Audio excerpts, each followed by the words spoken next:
kayak nggak bisa tidur tuh kalau belum nemu menu yang ini loh, resep yang pas gitu.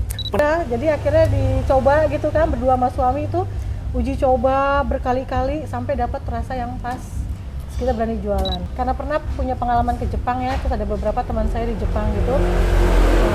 Saya pikir kenapa nggak bikin ramen beneran gitu kan. Akhirnya saya tuh kalau pagi jam 11 bikin, jam 1 mulai masak, jam 4 pagi udah berangkat tuh. Kalau saya sih kebanyakan kendalanya di SDM sih.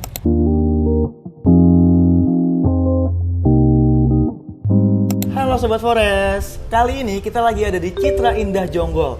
Nah di sini aku lagi bareng sama Kak Lulu nih, selaku pemilik dari angkringan Oma Sage ya Kak ya? Iya betul. Iya, coba boleh disapa dong Kak Lulu. Halo Sobat Forest. Nah Kak Lulu, ngomong-ngomong buat teman-teman yang lain juga, kita bakal ngobrol-ngobrol nih Kak Lulu tentang angkringan Oma Sage ini gitu, mulai dari gimana sih dia gimana sih sejarahnya sampai ke menu-menunya kira-kira gitu ya. Kalau angkringan ini kita berdiri tanggal 15 Juni 2024 kalau nggak salah, saya juga lupa ya, 2024 ya. 15 Juni 2024 nih Kak? Ya, Oke. sebelumnya itu 2 tahun sebelumnya itu saya namanya Ramentori, tapi lokasi nggak di sini. Lokasi saya sewa ruko, terus menunya cuma ramen aja. Nah kebetulan ini kan beli tanah ini nyicil 1 tahun tuh harus lunas dulu baru bisa dibangun. Terus jadi selama 2 tahun proses ngebangun, kita buka yang di ramen. Nah itu saya udah pesen Forest.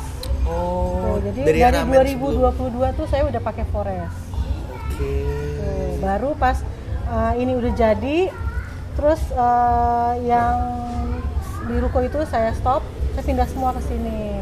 Nah, karena ini udah milik sendiri kan, Oh, jadi iya. udah bebas deh. Pokoknya makanan segala macam saya coba sini juga, minuman juga.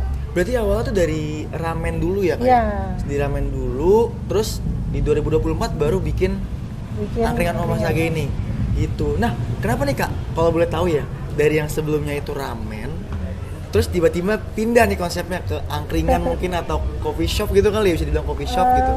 Jadi awalnya tuh saya mau buka dua-duanya, jadi yang ramennya tetap jalan, yang ini kan menunya angkringan. Jadi awal bukanya itu menu-menunya itu semua menu angkringan, jadi kayak ada sate-satean, nasi kucing, ada nasi bakar. Karena pelanggan ramennya saya banyak ya, terus mereka kan nanya, oh buka di mana, di sini. Saya kasih tahu kan tempatnya segala macam, terus pas opening yang orang cari itu ramen. Sedangkan saya tuh udah menu sate-sate tuh udah banyak kan ya, tapi yang dicari tetap ramen. Sempat deh 1-2 minggu saya masih fokus di makanan angkringan. Terus lama-lama pas saya udah adain ramennya lagi, ya udah jadi menu bestsellernya jadi ramen. Karena bawaan dari ramen sebelumnya tadi ya, bawaannya. Makanya sempat saya pasang banner itu ramen ramen. Jadi orang yang nggak tahu pindah, akhirnya saya pasang ini ya, si bannernya tuh sama kayak GoFood, Gojek itu tuh semua juga pakai banner itu, jadi tahu oh ternyata di sini. Jadi sangkanya tuh sama orang-orang tuh yang Ramentori itu kayak nyewa di sini gitu, padahal sama satu owner. Sama satu owner tadinya juga mau ganti gitu ya. Jadi 2 brand lah. Gitu. Ternyata nggak jalan yang angkringannya, terus orang lebih fokusnya ke makanan si ramennya. Jadi malah migrasi ya dari jadinya si pindah. pembeli ramen jadi pembeli angkringan ini juga jadinya gitu. Nah Kak, ini tadi kan sebelumnya di 2022 itu buka ramen ya, Ramentori ya. Terus lanjut di 2024 itu bikin angkringan Oma Sage. Iya. Kalau boleh tahu Kak, sebelum ramen itu kakaknya itu tuh punya pengalaman wirausaha juga nggak sih Kak? Atau dari pekerja juga nih? Saya kalau dulu pernah punya pengalaman waktu masih baru lulus SMA itu kerja di F&B juga di Dufan. Oke. Terus pas udah nikah, terus akhirnya sempat kerja di KBRI di Sudan. Wow. Kebetulan mertua saya duta besar. Nah tahun 2017 itu saya selesai admission ya istilahnya ya, pulang ke Indonesia. Dan kebetulan memang waktu pas di Sudan itu saya sempat beli rumah di sini di 2016-nya. Nah, kebetulan suami saya juga kerja di Arab Saudi. Saya harusnya nyusul ke sana tapi nggak jadi karena udah nyaman tinggal di sini. Di sini tuh udah pokoknya nyaman banget, semua serba murah kan. Terus awal COVID suami pulang, terus jadinya suami kerja di Indonesia, saya kalau karena ngerasa udah biasa kerja ya, jadi kayak oke pengen usaha aja gitu. Nah akhirnya bikinlah nih, tadinya pikir tuh mau bikin kayak ramen hack gitu loh ya dari Indomie gitu kan. Pikirnya gitu kayak mau bikin warkop. Pas saya uji coba gitu, kayak enak. Nah terus karena pernah punya pengalaman ke Jepang ya, terus ada beberapa teman saya di Jepang gitu, saya pikir kenapa nggak bikin ramen beneran gitu kan. Akhirnya udah nanya-nanya cara bikin kuahnya gimana, diajarin, akhirnya udah jadi bikin ramen. Judul si Ramen Tori tadi itu ya usahanya. Berarti itu dari kuah sampai menu-menu lainnya itu dibuat Semua sendiri bikin nih sendiri. Kak? Sampai saat ini pun saya masih bikin sendiri. Sampai saat ini? Iya.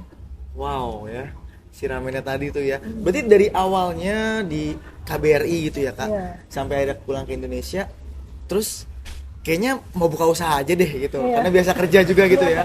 Sampai akhirnya jadi Ramen Tori tadi yang pertama. Kak kalau boleh tahu, kan kakaknya pernah kerja di Sudan juga nih, jadi KBRI juga gitu ya. Kenapa tiba-tiba memutuskan di F&B Kak?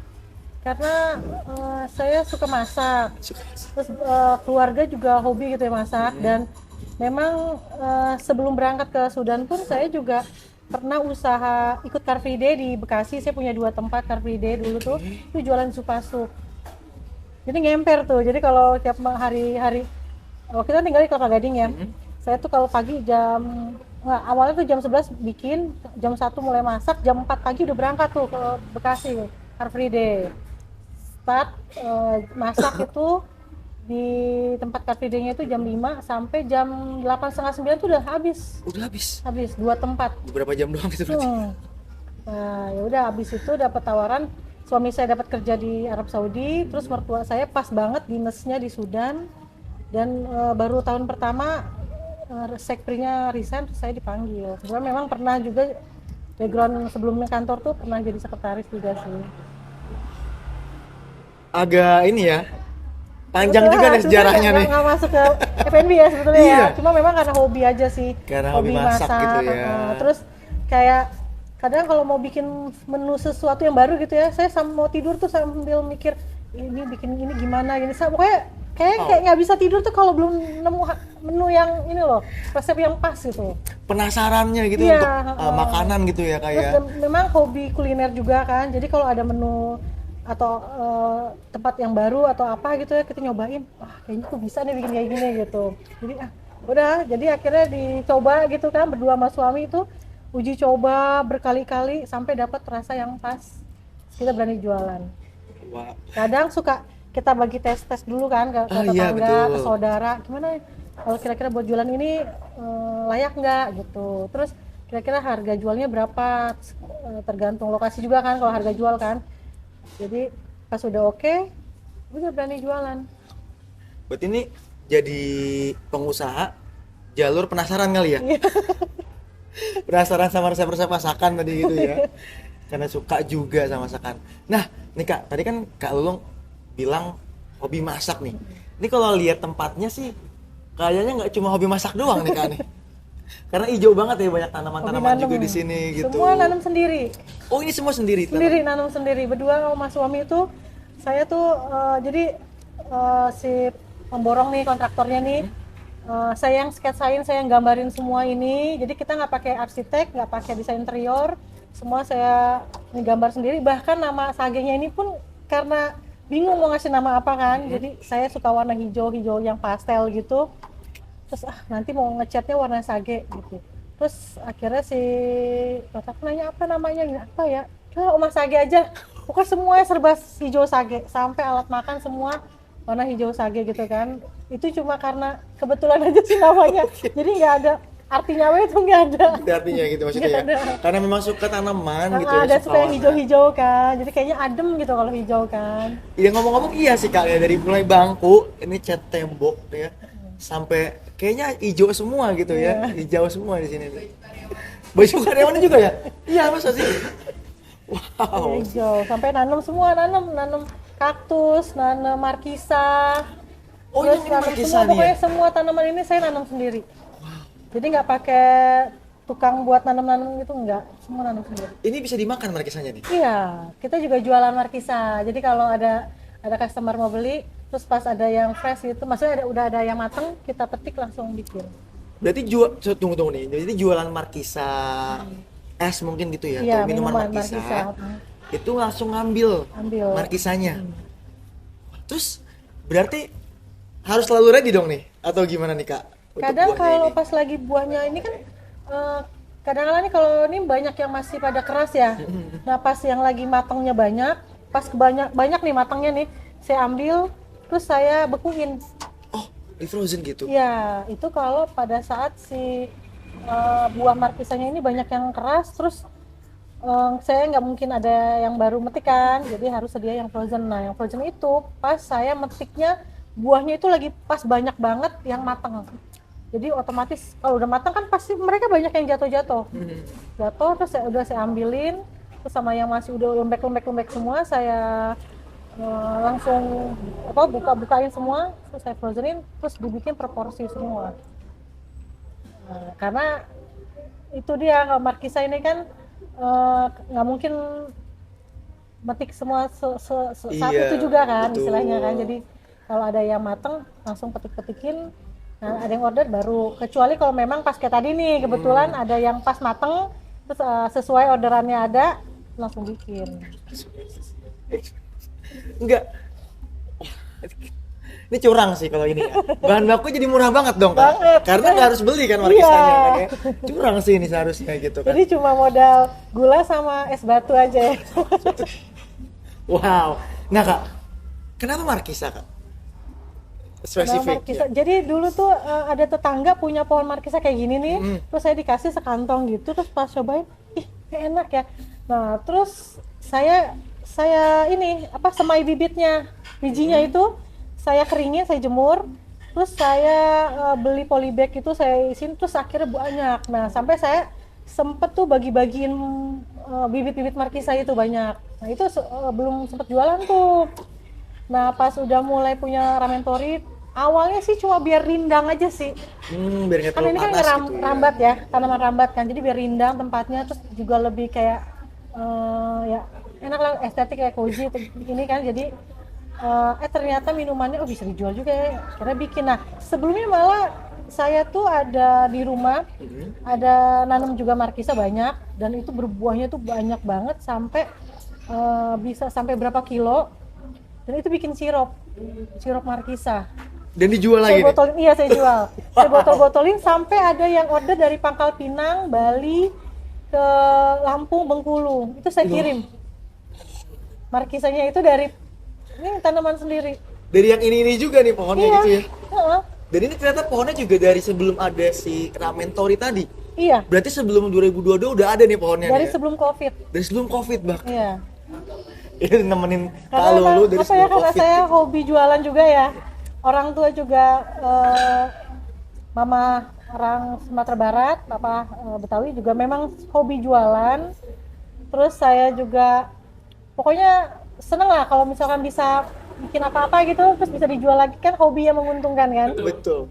Ada kepuasan tersendiri juga ya gitu. Namanya hobi jualan tuh. Betul. Tadi sampai akhirnya bisa jualin markisa tadi ya. Itu tuh keren banget.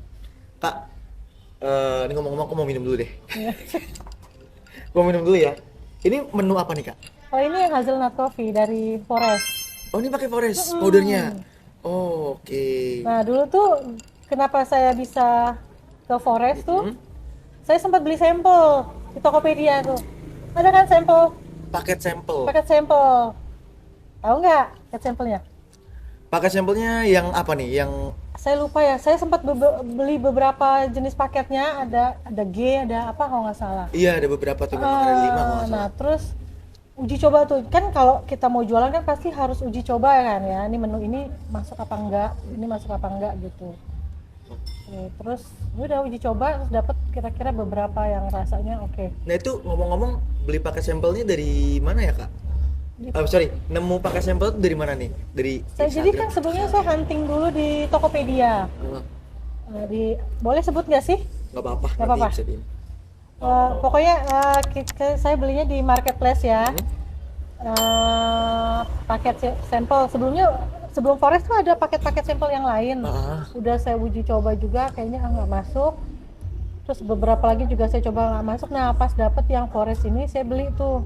Ternyata oke nih, saya udah coba macam-macam deh nih kan, udah coba dari yang rasa yang lain juga udah. Terus karena saya model kayak kios ramen itu kan kecil ya, jadi minumannya tuh nggak khusus untuk kayak ada bartender gitu tuh nggak ada. Jadi kayak kita nyari yang simple aja deh. Dan karena ramen kan kayaknya identik sama matcha gitu kan. Bener. Jadi ini kalau matcha tuh dari awal tuh udah ada. Udah ada. Nah kalau yang hazelnut itu dari sejak yang angkringan aja baru ada.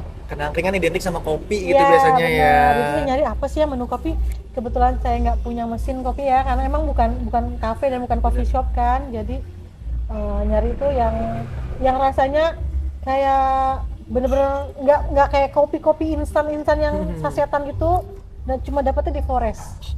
Ini nggak bohong tapi kan Kak? Bener, kalau kan saya nggak jual ini. Bener sih, kalau bohong masa jadi dijual ya, kalau nggak enak gitu kan. Bener juga nih, hazelnut coffee tadi ya. Enak sih. Ngomong-ngomong tadi ngomongin Markisa tadi, aku mau cobain dong nih Kak untuk produk Markisanya yang langsung dipetik tadi ya. Iya. Oh gini dia. Iya, seger ya warnanya ya. Wah ini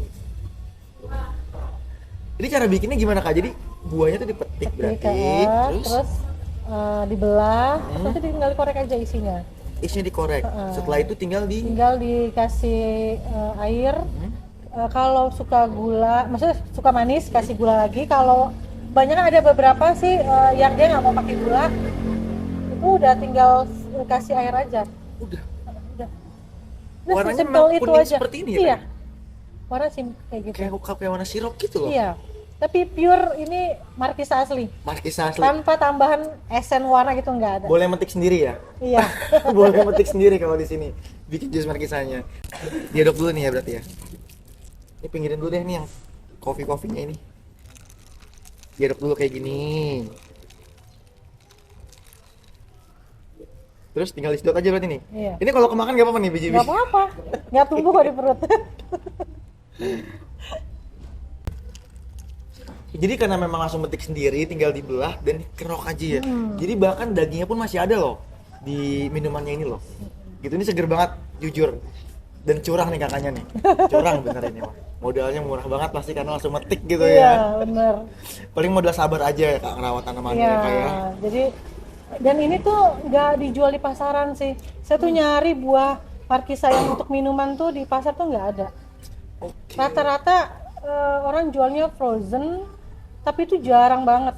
Musimannya susah ya Kak? Iya, makanya itu dia tadi saya bilang, karena saya tahu ada yang frozen nih, oh iya berarti bisa di frozenin. Makanya pada saat matang banyak nih, kadang matang tuh sampai berkilo-kilo tuh, saya kupasin semua, terus dibikin per porsi, masukin freezer. Sempet dulu tuh sampai dapet yang di sini ya, ini sampai dapet ada 200 porsi lah, udah diplastik-plastikin semua. Ini Karena belum semua bahkan. iya, karena kalau ini kan udah yang tanaman keberapa, jadi Markisa ini tuh kalau udah berbuah terus-terusan biasanya tuh ada waktunya. Entah 2 tahun, 3 tahun terus habis itu mati. Oh gitu. Jadi harus kayak mesti punya bibit baru tuh yang harus generasi baru lagi gitu. Sebelum tadi tanamannya mati ya. Iya. Harusnya namanya angkringan Markisa sih. Unik banget soalnya. Nah Kak, ini ngomongin kita udah banyak ngomongin menunya kan ya tadi, unik-uniknya Markisa gitu kan. Karena aku penasaran nih Kak. Dan tadi kan kita cerita yang seru-serunya nih, yang fun-funnya gitu ya, senang-senangnya. Tapi pernah nggak sih Kak kalau selama Kakak usaha ini ada gitu hal-hal yang bikin capeknya mungkin, sedih, struggle-nya gitu ya Kalau kayak. usaha itu kan pasti naik turun ya. Entah dari omset, kadang juga dari karyawan. Terus ada juga yang nggak suka sama usaha kita maju, terus ada yang ngirim pun ada, pernah. Wow. Gitu. Jadi pokoknya lika-liku pedagang tuh ada aja ya istilahnya. Kalau soal omset tuh kayaknya sih biasa ya, namanya orang usaha. Ada yang pas awal buka rame banget, habis itu udah mulai menurun. Ada yang dari awal sepi baru mulai naik gitu kan, ada kayak gitu. Terus kalau saya sih kebanyakan kendalanya di SDM sih. Sumber daya manusia berarti ya. Jadi kayak ada karyawan tuh entah dia bikin ulah macam-macam lah, entah dia ngambil ya, ambil barang, atau ada yang ya istilahnya kekerasan gitu. Pokoknya macam-macam lah, keluar masuk karyawan tuh ada banyak lah. Jadi capeknya tuh ngajarinnya. Kalau apa ya, kalau saya sih nganggap ya, kalau jualan makanan, owner tuh harus dan wajib ya bisa masak menu yang kita jual.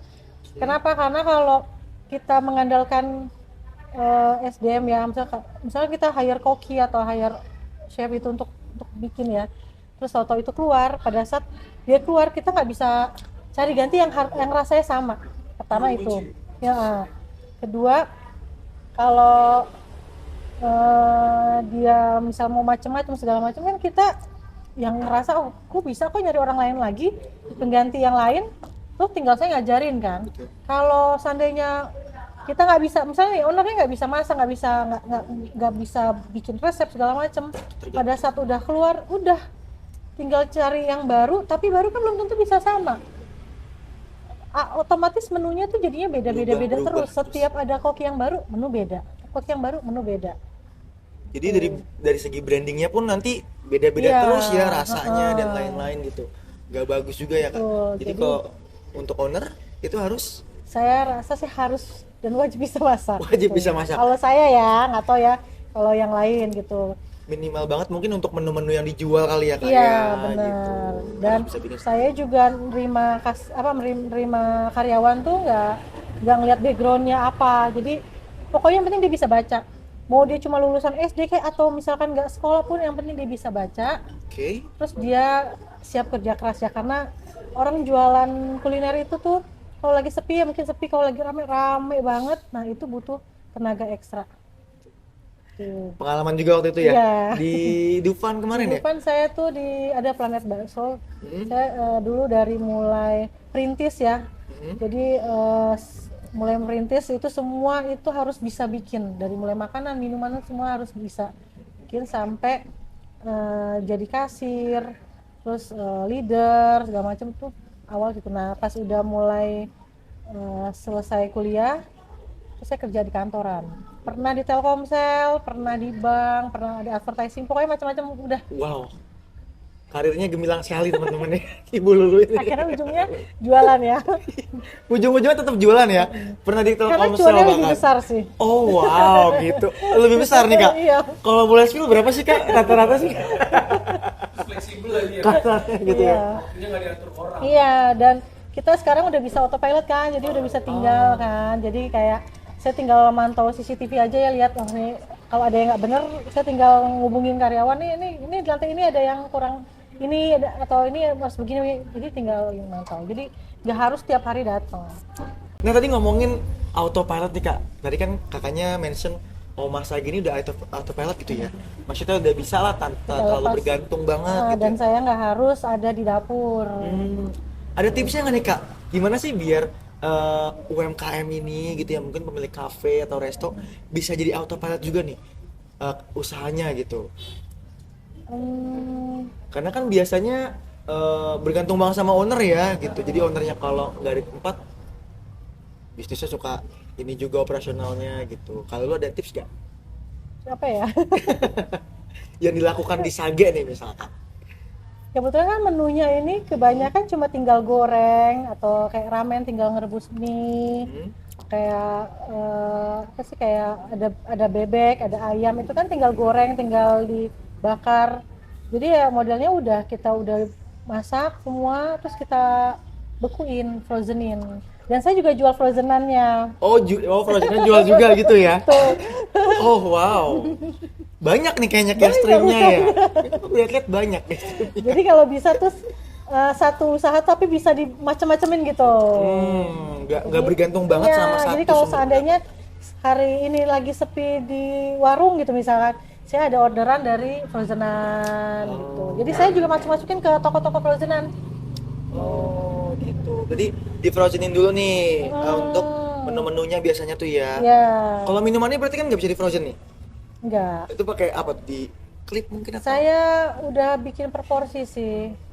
Untuk jadi setiap kalau ada yang beli kan tinggal dibuka satu bungkus untuk satu gelas gitu kan. Tapi kalau untuk malam minggu karena kita biasanya rame kan, jadi udah sebagian tuh udah di stok-stokin sih. Jadi tinggal dikasih es, tinggal kasih susu.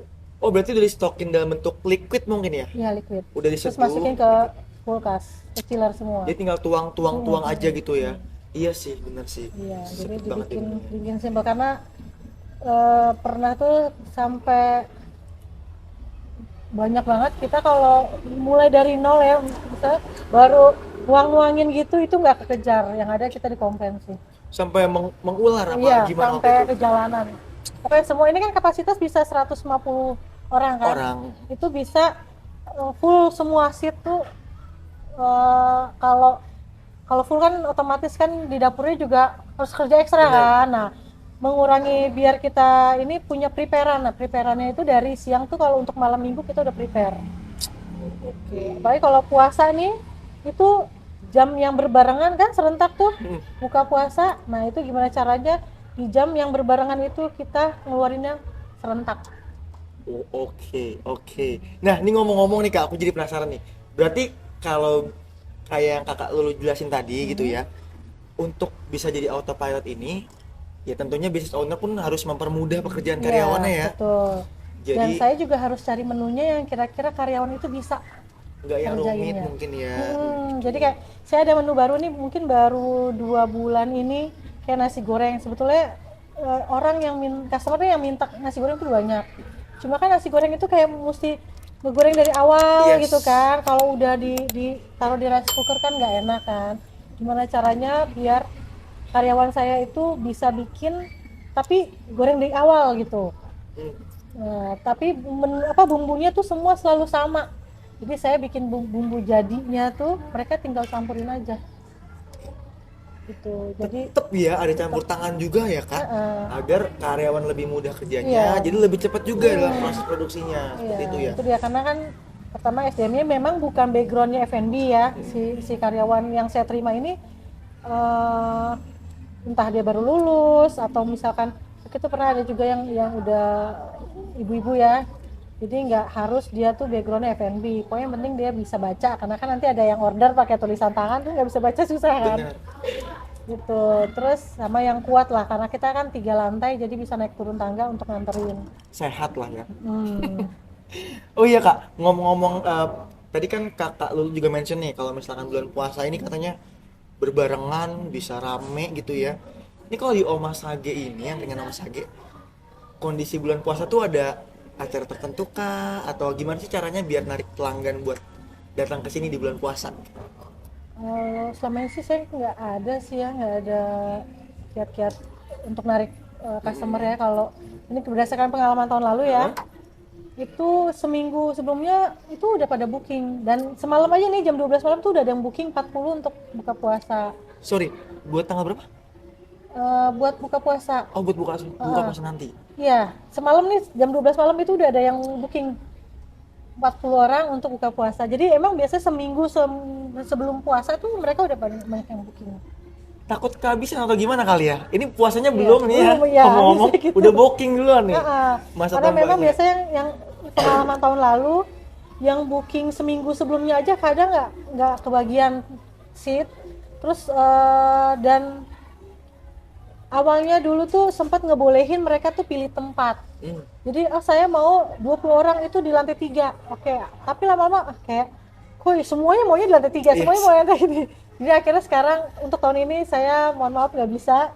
Jadi penempatan itu kita yang atur karena kalau yang dulu tuh kayak kita keteteran karena semua maunya di seat yang menurut mereka view-nya lebih bagus kan karena ada lantai 2, ada lantai 3.